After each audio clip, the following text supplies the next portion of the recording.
सीमा की माँ उससे कहती है, अरे क्या आज तूने फिर से चटनी बना के रख दी है क्या? तुझे और कुछ नहीं आता है क्या? अरे माँ आता तो है, लेकिन गर्मी बहुत लगती है, मेरे से रसोई में इतनी देर काम नहीं होता है। उसकी माँ कहती है कि अगर तू ससुराल जाएगी तो वहाँ भी ऐसे ही जवाब देगी क्या? वहाँ तो तुझे खाना बनाना ही पड़ेगा। सीमा कहती है, अरे माँ अब तो मैं आपके घर में हूँ, आप तो आराम करने दो, आगे चल के तो मुझे काम करना ही है। क्योंकि ऐसा ही होता है, बेटियां घर पे तो चाहे कुछ करे या ना करे, ससुराल में उन्हें हरदम काम करना पड़ता है, और अगर काम भी ना करे तो उन्हें ताने सुनने पड़ते हैं। सीमा की शादी हो एक बड़े से घर में हो जाती है, वहां पर उसकी देरानी जेठानी सारी होती हैं। तो वह सभी उसे कहती हैं कि हमारे घर में हर किसी का अलग अलग पसंद का नाश्ता बनता है, और सभी को अलग अलग खाना ही पसंद है, तो तुम उन सबके लिए अलग अलग ही पकवान बनाना।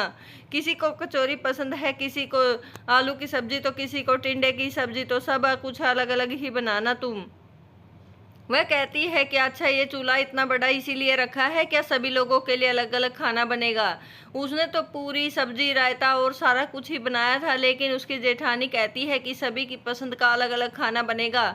उसके बाद से सीमा सभी की पसंद का अलग अलग खाना बनाती है, और सीमा के हाथ में जायका तो था ही, लेकिन वह थोड़ा सा आलस करती थी खाना बनाने में। उसकी जेठानी और देवरानी उसे कहती हैं कि तुम अच्छा खाना बना रही हो, खुशबू तो बहुत अच्छी आ रही है, लेकिन सबका पसंद का बनाओगी तभी तुम पास होगी। सीमा अपनी पहली रसोई में ही सबकी पसंद का अलग अलग खाना बना देती है, और खाना इतना स्वाद होता है कि सभी लोग चिटकारे ले लेके खाते हैं, और सभी को उसके हाथ का खाना पसंद आता है। सभी उसे कहते हैं कि अब से तो तुम ही सभी के लिए खाना बनाओगी, क्योंकि तुम्हारे हाथ का जायका जितना स्वाद है बस किसी का नहीं है। वह सोच में पड़ जाती है कि अलग अलग तरह के पकवान बनाने में तो उसकी हालत खराब हो जाएगी, लेकिन उसके ससुराल वाले कुछ ऐसे ही थे, वह अलग अलग खाना ही पसंद करते थे।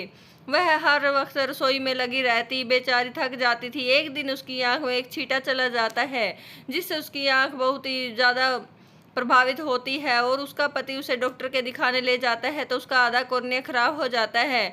उसकी सास और जेठानी उसको कहती है कि जा रसोई में खाना बना ले, लेकिन उसका पति उसकी सर्जरी करवाता है, और उसके ससुराल वालों को भी यह एहसास हो जाता है कि उन्होंने कितना गलत किया है। सब उससे माफ़ी मांगते हैं, और वह उन्हें माफ़ कर देती है। सब कहते हैं कि अब से हम मिलजुल कर ही खाना बनाएंगे और सब खुशी खुशी रहने